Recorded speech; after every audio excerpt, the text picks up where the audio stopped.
भक्तजनों, आपको मेरा नमस्कार। आज हम आपको बैसाख महीने की कथा अध्याय 19 सुनाने जा रहे हैं। कृपया आप उसे ध्यानपूर्वक सुनना। जय विष्णु लक्ष्मी की सदा ही जय हो। अध्याय 19 जो इस प्रकार से है। व्याध ने कहा कि हे मुने, आपने बैसाख धर्म की महत्ता और पुण्य का उल्लेख करते हुए उसे भगवान विष्णु के निमित्त समर्पित करने का वर्णन किया है। इसीलिए अब कृपा करके आप भगवान विष्णु की महिमा का भी वर्णन कीजिए। भगवान विष्णु कैसे हैं तथा बैसाख धर्म क्या है, यह मुझे बताने की कृपा करें। तब शंख मुनि ने कहा कि हे व्याध, भगवान विष्णु का कल्मश रहित स्वरूप ब्रह्मा इत्यादि देवताओं के भी ध्यान में नहीं आता है। वे संपूर्ण शक्तियों से युक्त निर्गुण अनंत सच्चिदानंद स्वरूप हैं। समस्त चराचर के वे ही एकमात्र स्वामी हैं। वे ही पूर्ण ब्रह्मा हैं। उनसे उत्पत्ति, स्थिति, संहार, आवृत्ति, नियम, प्रकाश, बंध, मोक्ष और वृत्ति होती है। वेद, स्मृति, पुराण, इतिहास, पंचरात्र और महाभारत भगवान के ही आत्मस्वरूप है।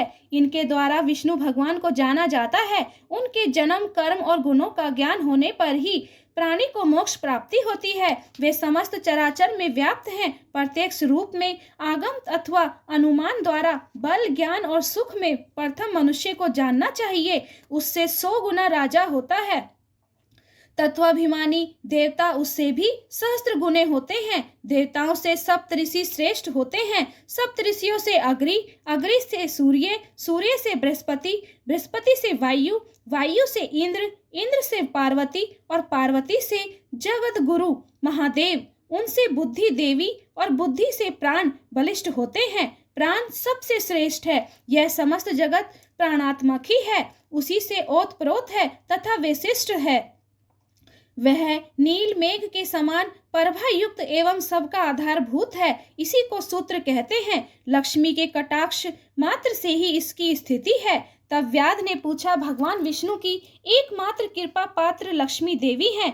उनके समान कोई नहीं है। जीवन में प्राण नामक सूत्र कैसे हुआ? हे मुने, मुझे यह बताने की कृपा करें कि परमात्मा प्राण से अधिक कैसे हैं। शंख ने कहा कि हे व्याध, प्राचीन काल में भगवान नारायण ने कमल योनि में ब्रह्मा आदि को रचकर सभी से यह कहा कि मैं ब्रह्मा को तुम्हारा राजा बनाऊंगा और तुम में जो श्रेष्ठ हो वह युवराज बने। परंतु उसे शील, शौर्य और औदार्य आदि गुणों से संपन्न होना चाहिए। भगवान के यह वचन सुनकर देवता इंद्र के पास जाकर विवाद करने लगे। कोई सूर्य को, कोई इंद्र को तो कोई अन्य को श्रेष्ठ कहता था। जब वे लोग कोई निर्णय करने में असमर्थ रहे तो भगवान के पास गए और बोले कि हे प्रभु, हमने आपस में बहुत विचार किया परंतु हम में से कोई भी अधिक श्रेष्ठ नहीं लगा। अतः अब आप ही इसका निर्णय करने की कृपा करें। भगवान उनकी बात सुनकर हंसे और बोले कि मेरे विराट रूप शरीर में से जिसके निकलने पर शरीर गिर पड़े और उसके प्रवेश होने पर वह पुनः खड़ा हो जाए, वही तुम सब में श्रेष्ठ है। भगवान की यह बात सुनकर जयंत भगवान के पांवों में से निकल गया तो उसे सब लोग पंगु कहने लगे। दक्ष प्रजापति गुहेंद्रियों में से निकल गए तो उन्हें षंड कहने लगे। इंद्र हाथों से निकल गया तो उसे लूला कहने लगे। नेत्रों से सूर्य के निकलने पर उसे काना कहने लगे। नासिका से अश्विनी कुमारों के निकलते ही उन्हें नकटा कहने लगे। कानों कुमारों के निकलते ही उन्हें नकटा कहने लगे।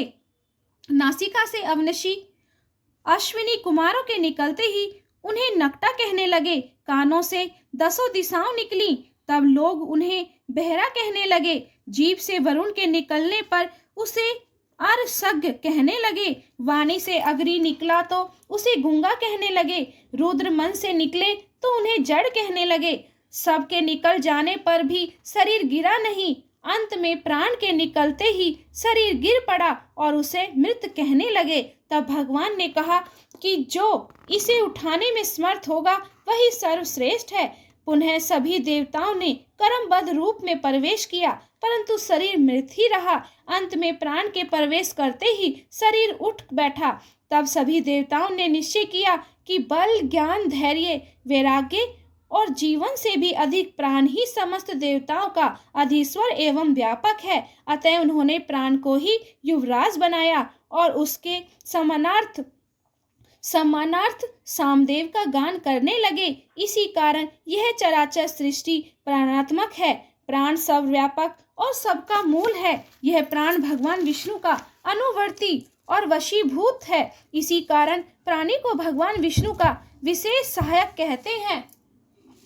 भगवान विष्णु की इस महिमा को जानकर ही प्राणी शरीर को त्याग कर भगवान के समीप जाता है। शंख मुनि के इन वचनों को सुनकर उस व्याध ने पूछा कि हे देव, आप प्राण की उस महिमा का वर्णन करें जो कहीं भी विदित नहीं है। तब शंख मुनि बोले कि एक समय प्राण भगवान का पूजन करने गंगा तट पर गया। वहां ऋषि मुनियों के साथ धरती को हल से शुद्ध किया। पृथ्वी के नीचे कणक ऋषि समाधि लगाए बैठे थे। वे हल से खींचकर बाहर आ गए और सामने प्राण को देखकर शाप देते हुए बोले कि तीनों लोकों से तेरी महिमा नष्ट हो जाएगी और तुझे पृथ्वी पर कोई भी नहीं मानेगा। इस प्रकार प्राण को बहुत क्रोध आया और वह मुनि से बोला कि तूने मुझ निरपराधी को शाप देकर उचित नहीं किया है। इसी कारण हे कर्ण, तू गुरुद्रोही होगा।